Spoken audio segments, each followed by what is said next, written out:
everyone. Kia ora koutou, no mai, haere mai, and welcome along to Showy Ovaries, a podcast where I, fast-forwarding towards menopause, Penny Ashton, seek to learn all I can from those usually who are older than me, or just a bit older than me, in an effort to feel younger, but mainly to learn all I can about what the change might do to my various fleshy parts before I find myself swimming in hormonal flux.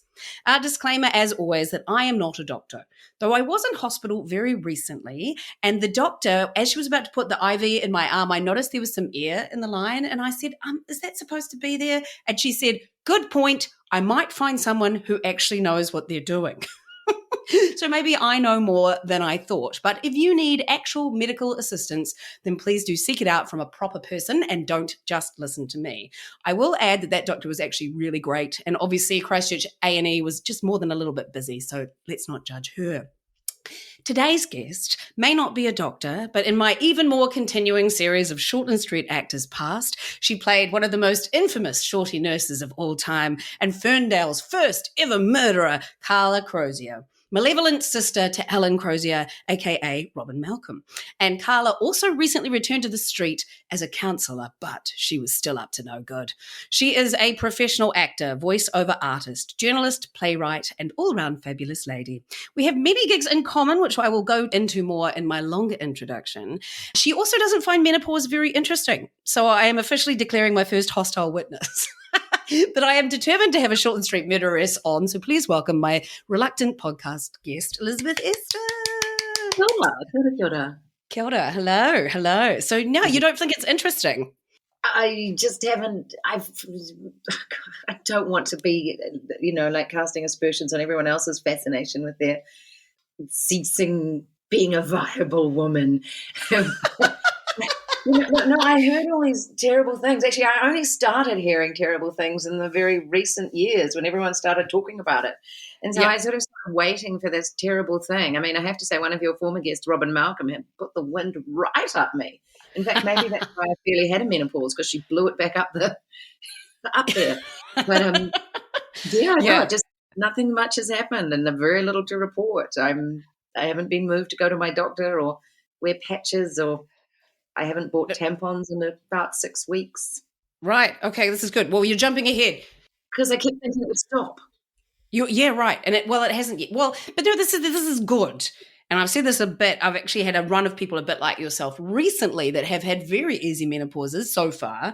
And I think that's a wonderful thing to highlight, because we don't want to make it all seem like it is this absolutely harrowing thing that it can be for some people. Because generally, statistically speaking, that is a smaller percentage of people. I think it's something like 60 people have sort of mild symptoms, 20 have extreme symptoms, and 20 people have no symptoms. So that's the sort of ratio. So, but it's good to talk about people about their bodies who have easier experiences. So, and people that have murdered people on Shortland Street, that's unusual.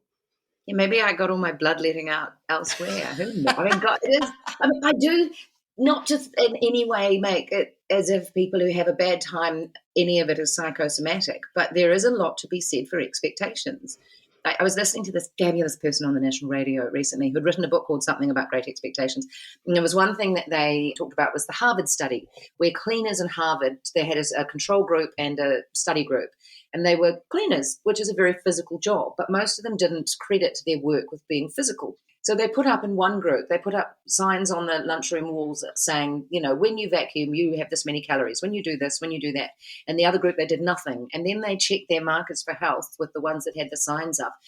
All of their markers increased dramatically because they were told that what they were doing was good for them. Right.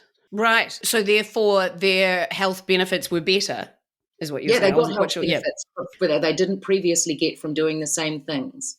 I wasn't sure if you were saying vacuuming is bad for your back, and so they decided it was that. So no, it was the opposite, right? It was more of a positive sort of thing, right? Cool. Yeah, I mean, there is something to be said for, and I've certainly had this because I've had this ongoing burning vulva issue that my listeners have listened to a lot. Yes, I refer to it in the VNN News Network situation, which is the Vulva News Network. And when it first started, I was like, oh, this is menopause, this is that. And it's taken me a while to sort of come to a diagnosis, which is probably vulvodynia. And I've been taking some nerve sort of pain medications for that, but I immediately thought it must be menopause because of me doing all of this. That sounds awful. Is that like in the middle of life? Like ride a bike? You ride a bike. Well, it's interesting because there are people that have provoked vulvodynia and unprovoked. And I am the unprovoked type, which is just like this constant pain, but not terrible pain that doesn't actually respond to being touched or anything like that. It's just always there. But then there are people that have provoked, and that can be really bad. Poor people that can't, ride bikes, have sex is excruciating. Some people actually get their vestibule, which is the entrance to the vagina, cut out. That's how much pain they're in. Yeah. So but this is the thing. I think it's difficult. You have to strike that balance of knowing what these things that might be able to happen without catastrophizing about your own self.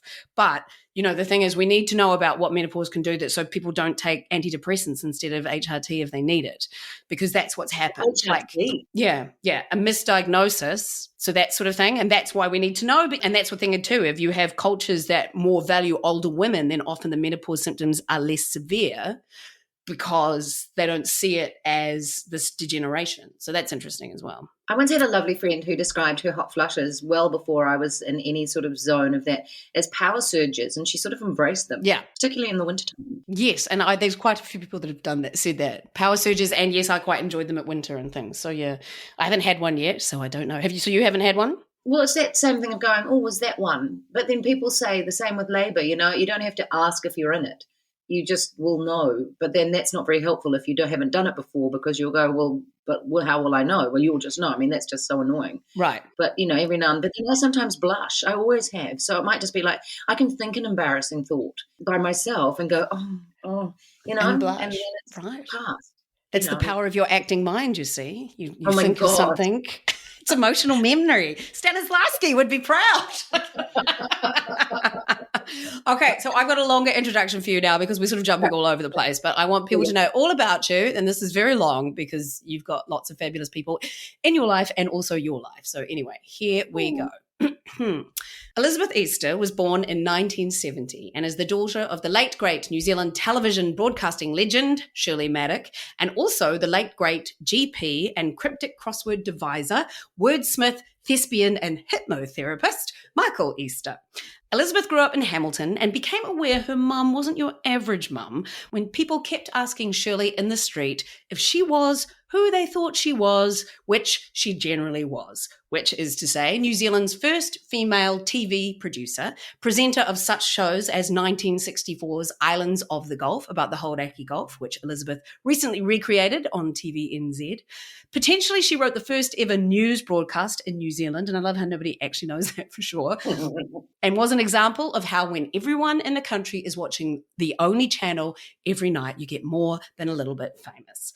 Elisabeth headed to do law at Victoria, but graduated with a BA in theatre and film instead, and then studied at Toi Whakaari, or as it was then called, New Zealand Drama School, graduating in 1992.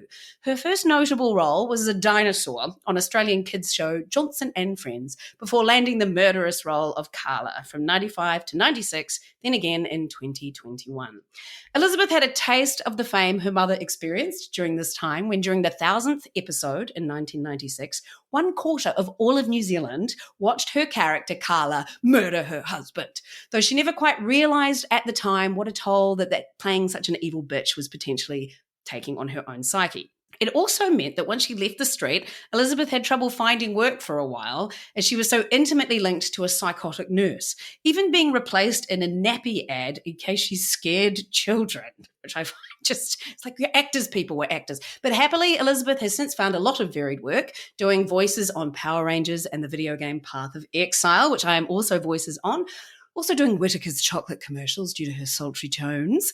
I have also done chocolate ads, and I find out you just have to sound like you've just been fucked royally is generally how it goes, I think. Anyway, she has worked extensively as a journalist, including her current regular interview feature in the New Zealand Herald, as a theatre reviewer, a TV presenter, has been a book editor, and won the Adam New Zealand Play Award for her play about 4 women experiencing pregnancy called Seed. She's a mother of 1. It's an epic introduction, but she's beaming into my West Auckland studio, aka spare room in my house. So once again, please welcome, yay, Elisabeth Easther. Broadcasting and wordsmith royalty is what I would say that you are. Did you like all that? I love that. I wish that people were, I mean, obviously they're going to listen, but I wish my son was in earshot. Well, you can cut just that little bit and play it to him. What does he think about all of that? So nonplussed. So nonplussed. Just mum. Yeah, exactly. What's for dinner? That's more important. And that's fair enough. Right. And you can relate, I guess. Totally. And when I'm dead, he'll regret not.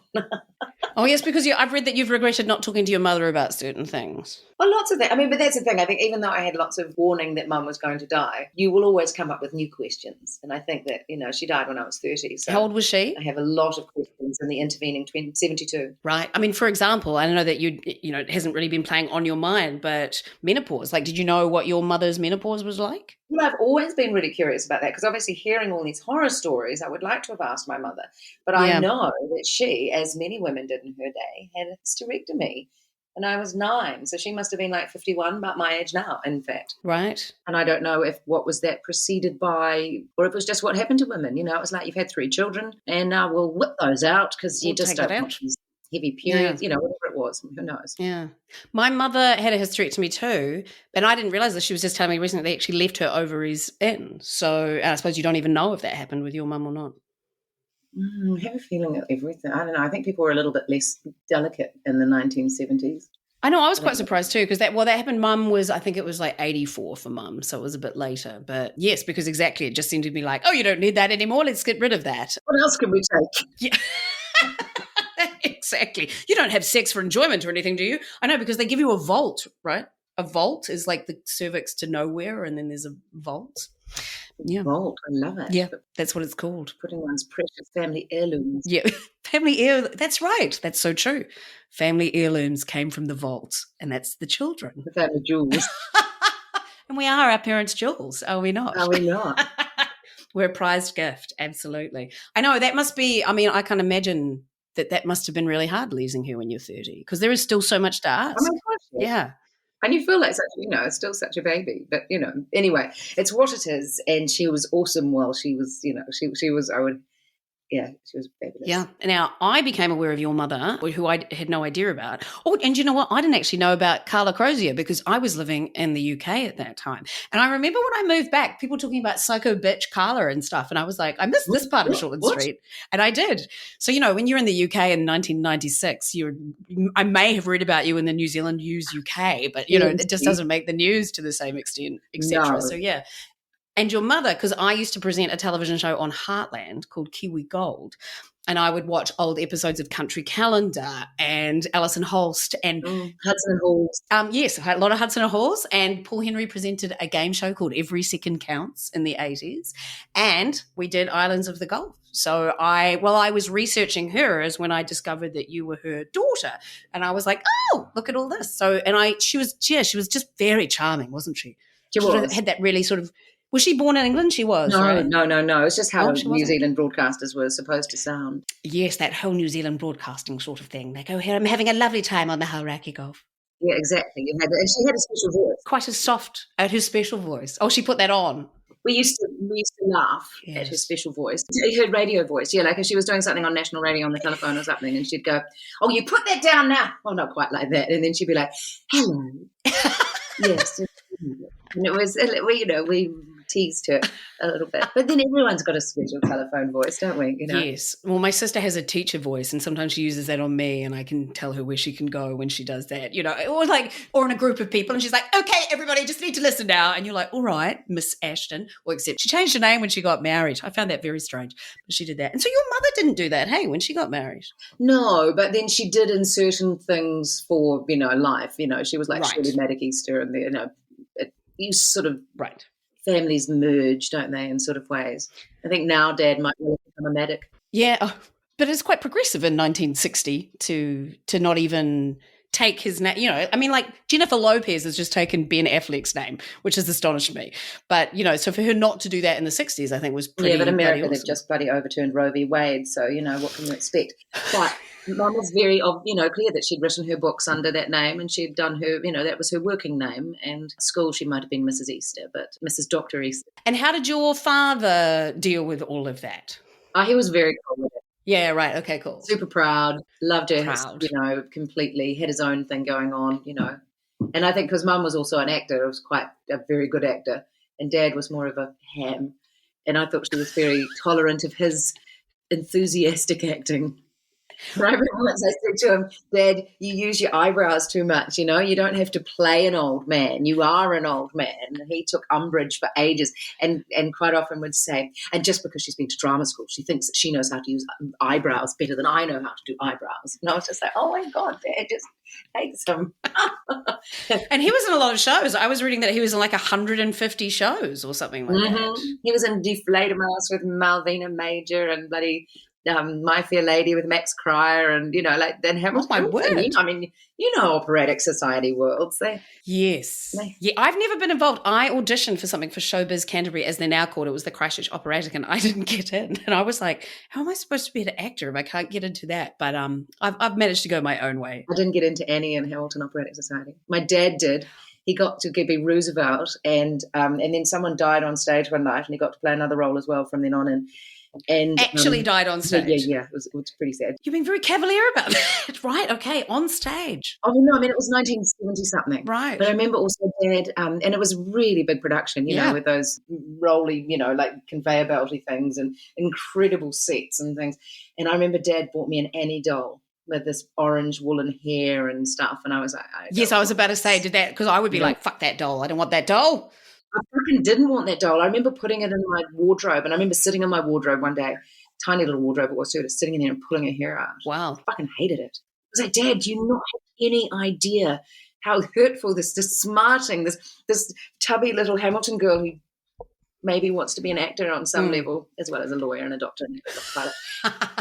And you've given her this doll of this show she didn't get into. Have some respect.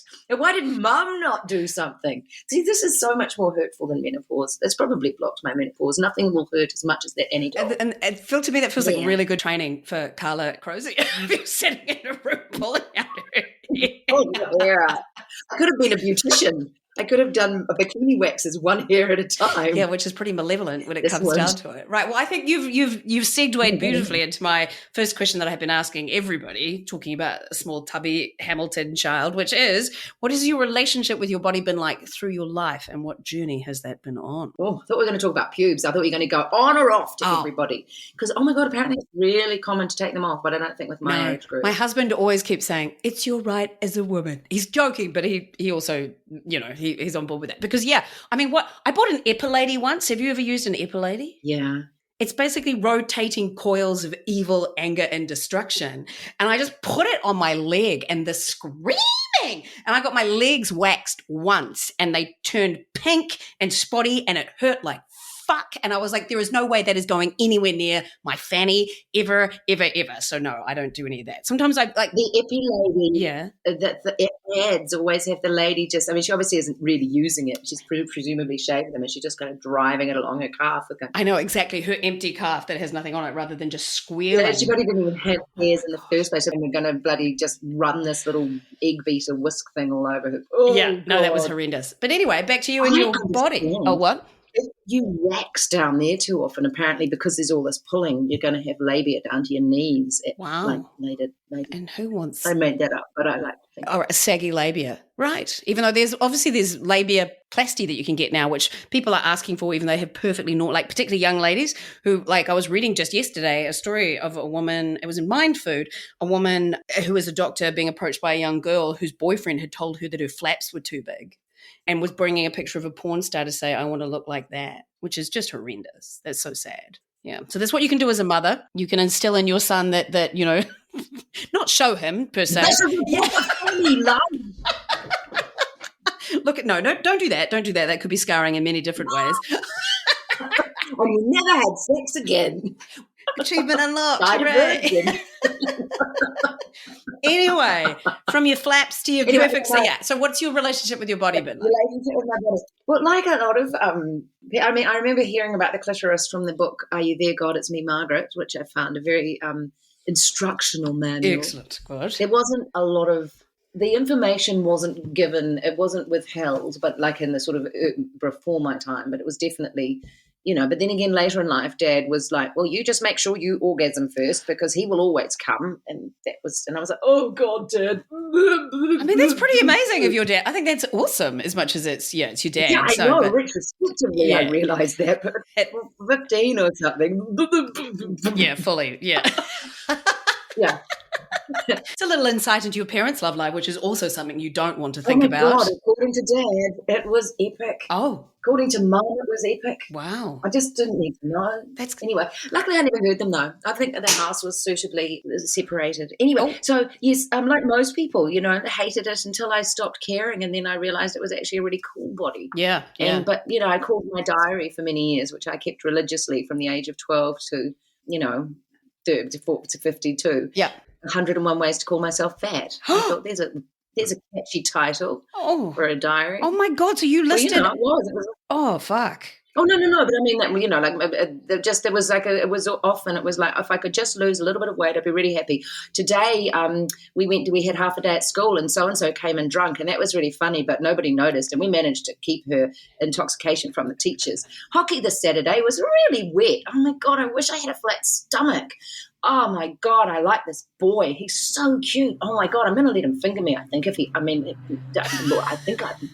God, I hope my parents don't read this. Like there was just this, and then constantly back to, everything will be better if I have a flat stomach. Yeah, I was like that, and I was like, and a boyfriend. I really wanted a boyfriend. Why does she have a boyfriend? What's so great about her? I should have a boyfriend. And I've said this before on the podcast, but my best line in my diary was, "Oh my God, I can't believe I'm epileptic. First, I'm fat. Second, not particularly attractive. Now this." Which, I read that and burst into tears. And to think that was your inner monologue, your private voice to yourself. Yeah. And I've often, one of the questions I ask people is, if you could go back in time, what would you say to your young self? And one person, I really loved this. They said, well, there's no point. You can't put an old head on young shoulders. And I was like, oh, yeah, because even if some old version of you comes back and terrifies the flipping life out of you, aged 14, smoking behind the, rowing shed or whatever, then you just go, fuck off, freaky old lady.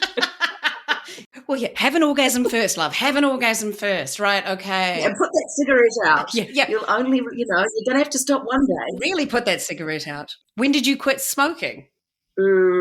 Just after Mum died. Not that she died of anything to do with smoking, but I just felt that I needed to look after myself. Yeah, good. I'm a vehement anti-smoker because my grandmother withered away in front of me basically from emphysema. So I've become quite the evangelist for non-smoking. So you never smoked? No. I had one cigarette. Oh, fantastic. One cigarette when I was 16 and I couldn't talk for ages and I thought it was disgusting. Look at me, I'm Sandra. Yeah, that sort of thing.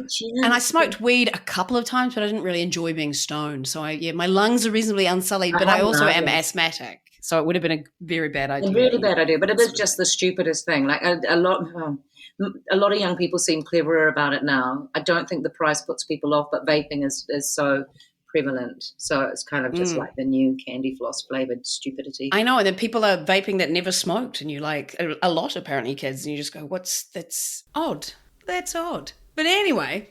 So how did your relationship with your body evolve after you left school? Like, was your 20s any better or probably not? Well, being an actor didn't help because you constantly looked at yourself, and if ever you didn't get a part, I would always blame that, I was too fat. I was I wasn't because I've never been a little, like the sort of the little pixie cheerleader type of person. Yeah. I mean, probably one broken heart. I was at my slimmest, eating, sweet corn and watermelon and drinking Diet Coke and smoking cigarettes in my early 20s. Smoking would have helped, wouldn't it? Keep you skinny? Oh, totally, yeah. Although I'm sure I could have done it quite as easy without. But, that sort of the feeling that all the jobs would go to someone who was sort of typically actory. Yeah, and I had the opposite in that I auditioned for a part that Rachel Nash eventually got of a ballroom dancer that Al Dabrowski wouldn't dance with me because I was too fat. And then she got that part and I was like, I'm fatter than her. That's bullshit. You can't win. You cannot fucking win. You cannot win. And that's the thing is, I found that when I lost a little bit of weight when I changed my epilepsy medication and it stopped making me hungry. And then I stopped getting as many auditions, interestingly. So I would get the fat girl auditions though, right? My pinnacle being the woman that does gymnastics on a beam and the beam breaks because she's so fat.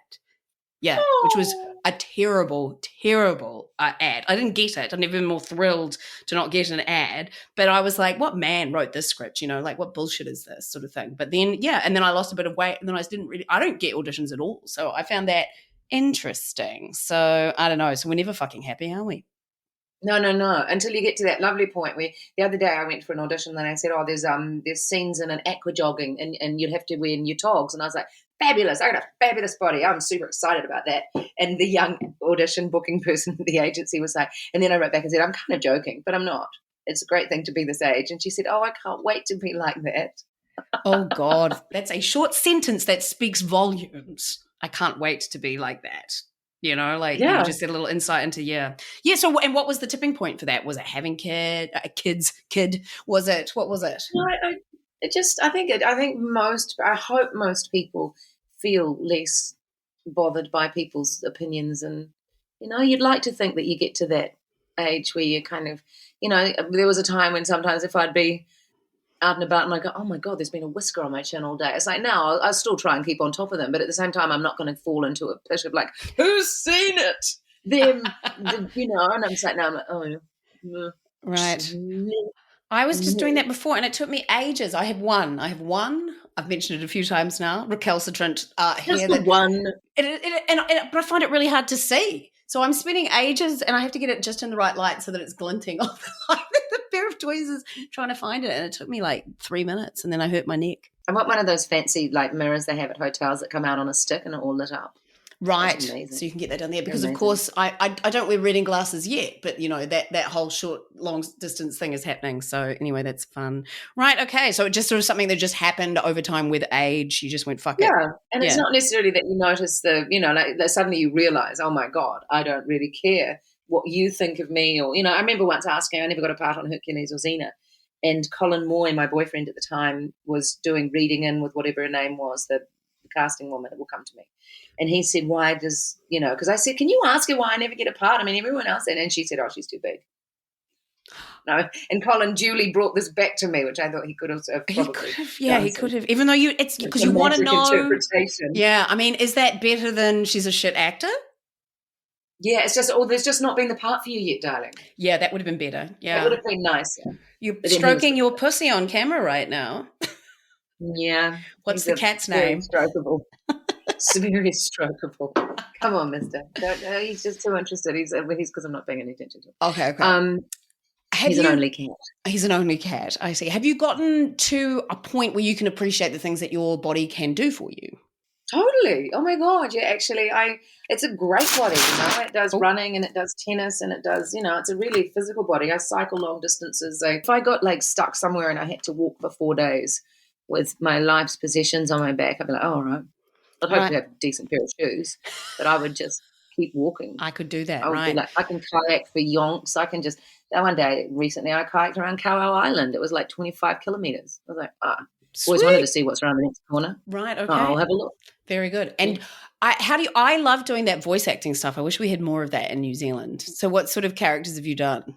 Oh, I love that stuff. Well, not as many as I like. I'd love to get one of those kind of just mega bucks. Have you ever seen Better Things? Of course you have, with Pamela Adlon. Yes. God, I love that. It's so easy, voice acting, and obviously some of the stuff is a bit silly. Some games are a bit. And if you have the voice for it, like, your Whittaker's chocolate. And I just, like my monsters, I've had the Russian monster. She'd be less popular right now. And, American ones. And oh, my God, wouldn't she? She would be. Yeah, I changed a character in my show from Olive Copperbottom. I changed it from Russian to Latvian. It's like, I've got to change this character. Fuck you, Putin. Yeah. And I, because I'm a character actor. So, doing all these different voices. I did, her name was Leisure Beam in Power Rangers, and they had to get me to come back and do it again because it was too annoying. Anyway, back to you. So, and how are you finding actually being interviewed right now? Because it's what you usually do. Oh, I quite like the having not to do the thinking. Yeah, and not having to turn it into a marvelous piece of writing afterwards. Oh my God, how do I drill down into this to make it, where's the beat of this? Like you hear a good story and there's more to it, or you don't ask the next question and you're like, for God's sake. Yes. You allude to this thing and then you're so busy sort of making sure you cover all the bases and the beats and things. Yeah.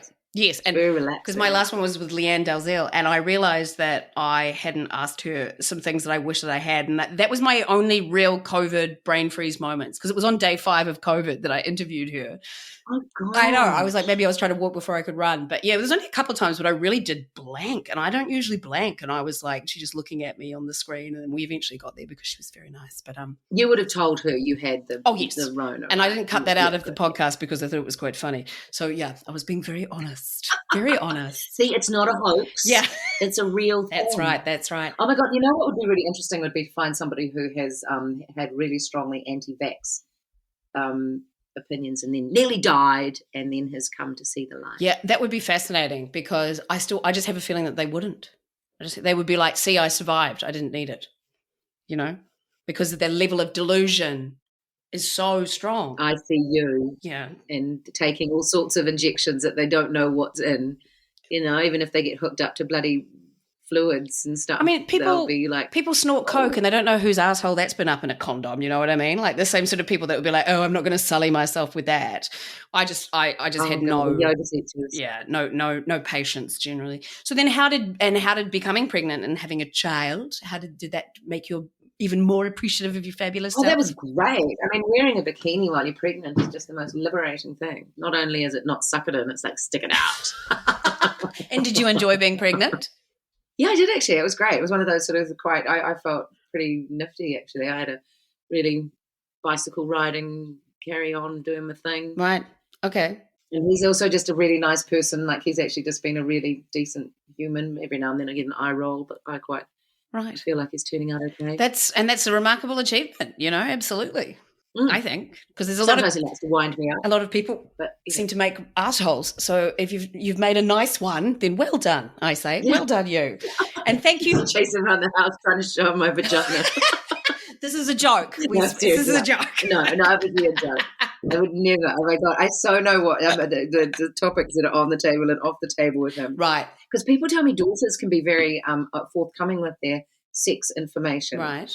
And maybe it's not boys or girls or gender, whatever, in-betweens, but boys don't seem to want to share with their mothers, which is actually just as well. Yeah. Do you take some sort of responsibility?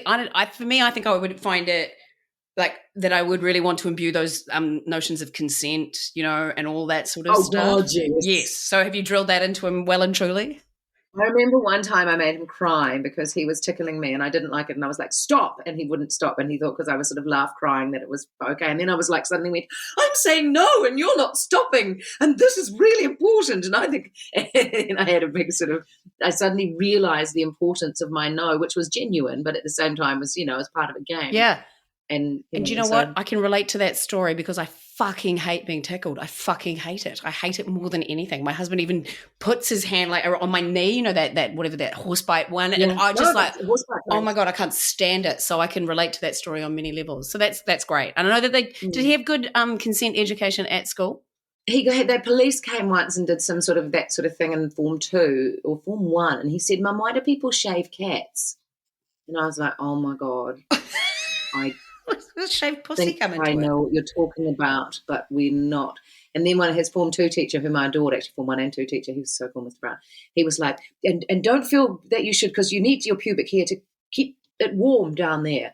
And I was like, it's probably not the reason for it, but good on him for kind of standing up for pubes. And then he was like, Mum, what's phonography? I want to see some phonography. And I was like, cool.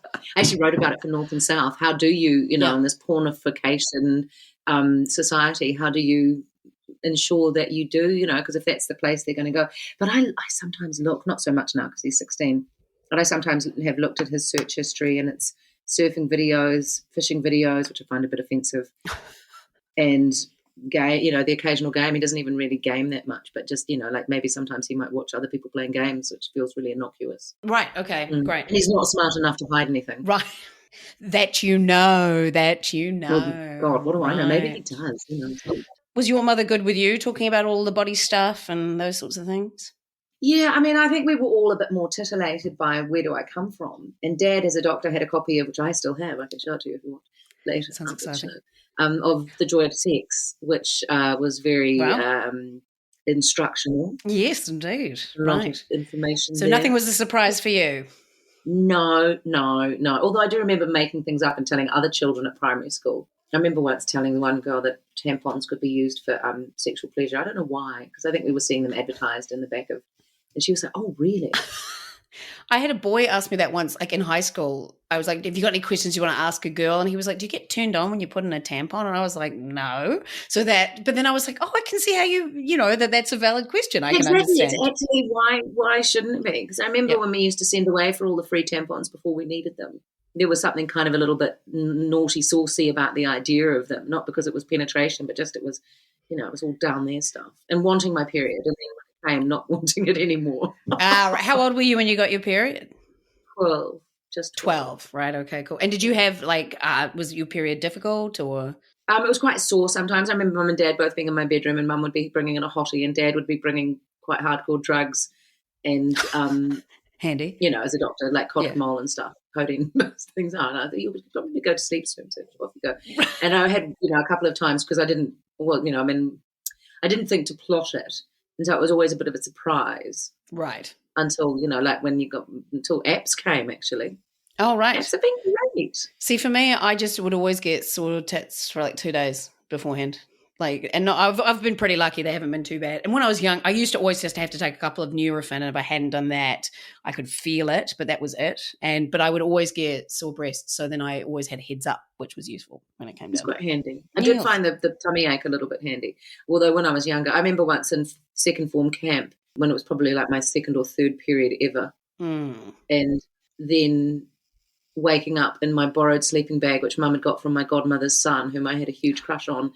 And I was like, gosh, it's a bit damp in here. It's a bit sweaty. And then looked down and I was like, oh, my God, absolutely. Oh, my God, that is – so did you have to buy them a new sleeping bag? I was so embarrassed. I remember wanting to find – it was in a camping ground where there was no stuff. There was just the ocean and a long drop. I don't even think there were taps. And Nanaia Mahuta, who was in my tent, was a dear friend and quite a grown-up girl even back then, went to the horrible teacher, Mrs. can't say her name in case she's listening, and got things, some rags and bowl of water, God knows, and some pads and things. Wow. And just being mortified and spending the rest of the day. I think we went home that day, but, having to hike out and get in the bus and just wanting to go home. And you had wash away my shame. And the foreign minister, look, she was doing diplomacy even then on your behalf to get you rags and things like that. She was amazing. She is amazing. She was amazing. If we were having silly spats and things, she'd go, I'm Switzerland. Right. Wow. Look at that. Diplomacy from an early age. Look at that. She's born for it. Okay, cool. Amazing. So your mother didn't really talk about menopause at all. We've established that.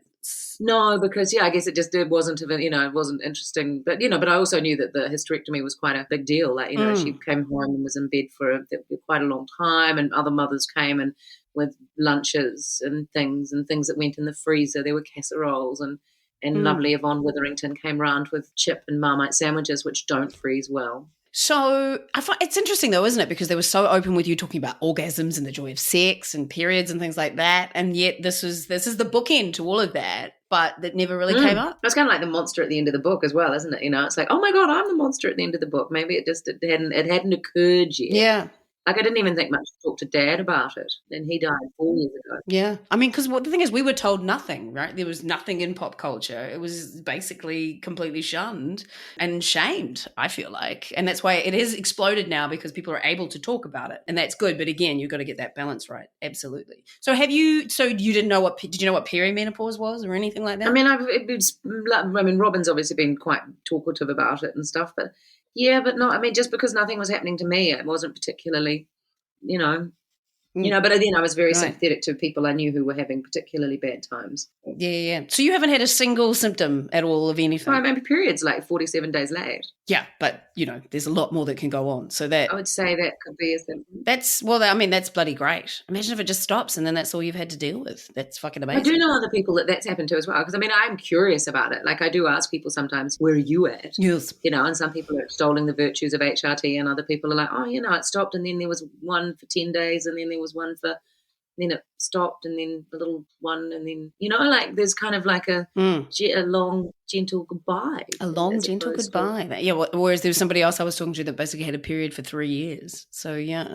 So that's the thing. Yeah, my God. I know. And actually got an ablation to stop all of it completely because it was just... Like a bloody nose. I had some bloody noses the other day. I don't know if that was the end of it. It was very unusual. Never had that before. It's moving around the body. It was literally coming out my eyes. You sure you don't have Ebola? It was so blatant. Fuck, blood coming out your eyes. Oh, my God. Here I am flouting on about how fucking healthy I am, and I've got Ebola. Jesus Christ. Monkeypox. I don't know. Look at that. Blood coming out your eyes. That must have been quite scary. I was terrified. Well, actually, because my partner's a doctor, and I rang him up one of the times at midnight, and he was very kind, and he said, okay, come on, go and get the peas, and I'll just stay here with you until, pinch here and coldness here, and don't let go. Come on, I'm going to count to 5 minutes, then we'll do another 5 minutes. And then I was just looking, and I can't see. I've got this film of pink in front of my eyes because all of my eyes are just filled with blood. And he's being cool and calm and collected. I'm like, was there no part of you that was panicking, Peter? Come on. I want to see some unbridled panic. Have you had your platelets checked? No? No. Oh, okay. No, because I have low platelets. I've got a lot wrong with me. to cavalcade. You've got a lot right with you as well. Well, thank you, darling. But that can result in blood noses, and so I had a couple of those and stuff like that. But it's never come out my eyes. So maybe I'll look forward to that at one point. I had to take a picture. You had to take a picture. Of course you did. If you send that to me, I can use that as your promo picture for this podcast. Oh, please do. Okay, that'll be good. So anyway, back to menopause. So you have been asking people about it. Have you found that certain friends have formed sort of friend groups for support or anything like that, or you just, because it's just not in your radar, you're just not really taking?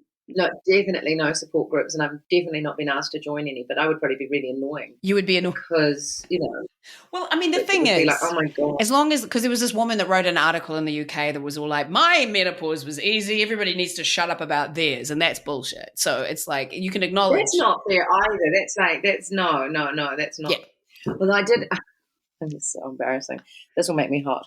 So I went to give a talk at my school about 6 or 7 years ago. And I said, oh, what do you want? And it was like a dinner. And I can't remember, there was some sort of, maybe it was a fundraiser or something. And they were like, oh, we'd probably like you to talk like 3 times in between courses for 20 minutes each time. And I was like, holy fuck. And I was round at Robin's when I got this email saying, oh my God. I was like, I can't talk for 3 minutes. What am I, a monkey that winds up and does words? And I was like, what am I going to talk about? I don't have a thing. Like, I'm going to talk about my, if I could now, I'd talk happily about lots of things like pest control and conservation, and if I catch anyone with a marlin, I'll fucking stab them with a marlin's bloody nose. Okay. I'm quite opposed to taking wildlife out of the ocean. But then I didn't really, I don't know what they wanted me to say. And I could have talked about my period on camp and how wonderful our foreign minister to be was. But no. But anyway, so Robin said, oh, there's this wonderful article about menopause that this woman wrote and how bad a time she had because it was very relevant to her at the time. And so I read this out as one of my bits. And I just remember looking and going, this is not me. And I got really hot and they thought, oh, look, she's having a hot flush, but I was just blushing. And thinking, oh my God, why did I think Robin, you... So you read that out at your school, a gathering at your school? In the hall, at the sort of fancy dinner thing. For students or parents? Oh, parents and students and things. It was a fancy night. Do you know what? I think that's fucking great. And I just remember thinking afterwards, this has been... And I thought, well, someone might have got something from it, but it just wasn't my story. I mean, if I was going to read something out, I could have read out bloody Dr. Seuss or something. Was that in the Listener? No, it was in The Guardian, I think, and it was something about how she wanted to fuck a tree or rub herself on a bloody bite the dog, and that she just went completely mental. Right. You spoke about fucking trees and dogs at school. That's exciting. That's good. Oh, they never asked me back, so at least that was a positive. How to make sure that door is firmly shut. Marvellous. No, I do not want to drive back down to Hamilton and talk. Yes, and this is you went to diocesan school for girls, did you not, in Hamilton? I did. So was that quite fancy? Is that a private school? Oh yeah, so fancy. Look at me, I've turned out. Well, I went to a fancy school in Christchurch, and I'm fucking classy as. So there you go. Oh, yeah, same. I'm so. Yeah, same fucking classy. So is there anything else then that you wanted to talk to around menopause or felt was interesting? I can't wait. So you're looking forward to not having periods? Apparently, what is it? It's a year. Yeah. It's a year after you haven't had a period. Yeah, so I'm looking. What have we got? 310-ish. 10. something that on 9, something like that, days to go, and I'm going to send you a card to say it has happened. Apparently, too, the blood nose, once it's been 2 weeks, that is also, my nose will have gone through menopause, so I don't know if they're going to kind of sync up. Where else can I blame my eyes? Bleeding heart liberal, Ebola victim, menopause, right. Oh, my God. And I'm going to think of something. I'm going to know that what my fun fact is going to come to me, and I'm going to send you a little voice file because I know my fun fact is going to be so fun. Because, like so often you hear things and you're like, oh, my God, that's fascinating. And then for the next week you go around telling everybody. Why don't you ask me a question then? When did you have your first orgasm? Okay. I was really late. I never really masturbated. And so my first orgasm was with someone when I was 18. And then I was like, maybe it's the Catholic upbringing, except we weren't really very Catholic at home, but I went to a Catholic primary school. So maybe that shit just got into my head because I was like, oh no, we don't do that. Yeah. And then once I started doing that, I was like, oh my word, why was I wasting so much time not doing that? But there was something quite nice about having my first orgasm with someone, but then who really gives a shit? But I was a little bit prudier. And then I turned out to be someone that did shows about the history of the sex industry and talking about fucking coming on stage and all this sort of stuff. But, I was a little bit of a late bloomer sexually because I got quite fat at high school and I didn't have any partners. Some people never have them though. 18's not late. 18's, I think to actually know your body. And I think it appears to me that some men have been with women who faked a lot. Yeah. And once you get, and I made quite late a decision never to fake again. I did it once and I've only ever done it once. Because you paint yourself into a corner. Yeah, exactly. And then you're kind of like, and then when are you going to suddenly come clean? It's like telling someone they're adopted. And it's like, oh, by the way, I haven't come, but now I know you well enough. This is what you do. Yeah. It's too late. That's what I was like. I'm not rewarding bad behavior. I'm not going to fake any of this shit, And actually, the thing that really did it for me was one partner, my first long-term partner, where we were having sex, and I was like, "Look, it doesn't do anything for me, but if you want to have sex, that's fine." Which must be the sexiest thing that you've ever heard in your life. And he introduced the notion of stimulation in the area yourself whilst having sex. So, mutual masturbation at the same time sort of thing. And then that was just like, holy shitballs. What have I been wasting my time for with this normal sex business? And as soon as he did that, then I was like, sort of just took matter into my own hands pretty much. Isn't that beautifully put? Because isn't that clever, though, that person, because if you don't have someone you're comfortable with and has some level of experience, that's just a wonderful gift. Yeah, I mean, he was really generous too. I remember I actually had a show and tell. I was like, so what does this bit do? And what's that? And he was just so open to that, when I was basically just learning the anatomy and stuff, and he was just lying there while I was inspecting him. So that was, it was really good to have a partner that was open to all that. That is actually really lovely because there was a sex book by somebody called M, I remember, How to Please a Man book with all the bits, but, as opposed to How to Please Yourself. I did love, you should do a whole sex podcast. I did love that. Was it Flowers from My Mother's Garden or whatever, the sex fantasy book by Nancy Friday? All these people just writing in their sex fantasies, which, obviously was just very arousing. Right. Yeah. I don't know how we got onto that. We haven't, and I haven't talked about this really at all in this podcast, which I find interesting because I've been talking about all the bits. But yeah, I mean, and that whole sexual awakening and when it happens and how it happens, that is very interesting. And it is, again, what I keep coming back to in this is the fact that we've had so much shame imbued into our reproductive systems, including masturbation and stuff, which is part of it. But maybe it's because it's not being used at that point for reproduction, and therefore that is sinful and bad. So that shit got into my head, but it's well and truly been expunged. But anyway, let's get back to a fun fact that you might be going to send me. Okay, yeah. Well, I'm going to send you a cute little factette. Okay, good. And it's going to be something to do with, it'll probably be sex related. Okay, good. I look forward to that. Yeah. The echidna's penis. An echidna's penis. I look forward to it. I think I know something there's something in the back of my mind about an echidna's penis, but I'm not sure what it is. It's the weirdest penis anywhere. Oh, is it the little hand? Oh, I've got a fact. Go. Cockroaches around the world have different genitalia. Like you can't make an English cockroach mate with a European or an American cockroach. And you'd probably, if you wanted them to make, if you wanted to do like how people make spansations and labradoodles, if you wanted to do that with cockroaches, you'd need to get like an adapter. And do they have adapters? So it's like when you plug in your iPhone, you need to get an adapter, but it's for cockroach In another sex. country. And why would you be wanting to make cockroaches? Is that for alternative protein sources? I just think it's so fascinating that an animal should have different sort of, like when you're posting things at kindy and you put the X and the round and the triangle and the square and the postie Just holes, like that. to think that the postie holes are different. Right. And that is a fun fact. And the same animal, same bug, but they have different postie holes. Right. Okay. And the echidna penis image sprung into my mind. It's like a little hand, isn't it? It's like it's got little. Yeah, it's kind of like a little massage.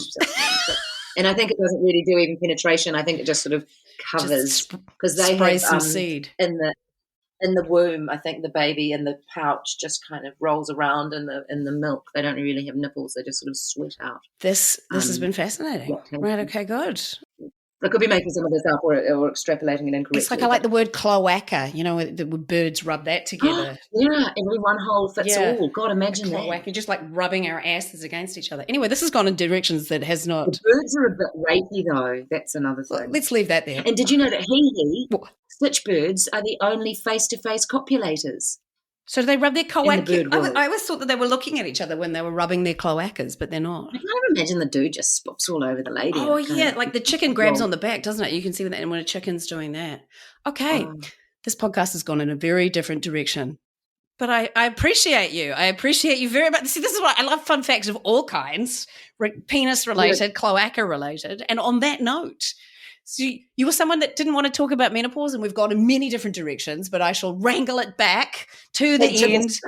I will wrestle it with my editing program into submission and say thank you very much. Or you could just make all my words and then just record all the words and then sample it, and you could just make me say anything. I could. Would you like to sign off with your Whittaker's chocolate voice? Can you do that yeah, for sure. Okay. Hello, period lovers. No, that's not right. Hello, chocolate lovers. Okay, goodbye. Goodbye, chocolate lovers. It's been a pleasure. Goodbye, chocolate lovers. Thank you, and it has been a pleasure to have you here. And maybe one day we shall see each other in person. Real life. Raise a toast and eat some chocolate and discuss. Oh, yes, please. I don't know, marsupial penises. And on that note, see you another time. Okay, love you. And that was the wonderful Elisabeth Easther. And that podcast went to some places that I have never gone before. I don't know, maybe we should host a sex podcast together. Two private schoolgirls talking about copulation in the wild. Anyways, thank you so much for stopping by that somewhat more X-rated episode than usual. Maybe if you bring two women together who do chocolate voiceovers, only filthiness can be expected, and unashamedly so. Please rate me 5 stars if you have enjoyed this. Share me on your social networks. Sign up to Patreon if you want to support this podcast. And actually, it's a momentous week. It's my 10,000th download. Will probably happen any minute now, so hooray for you all. It's been a 9-month gestation period for this podcast, and thanks for helping nurture the only baby that I will ever have. I appreciate you, Showy Ovarians. Yes, I do. Until next week. Ciao.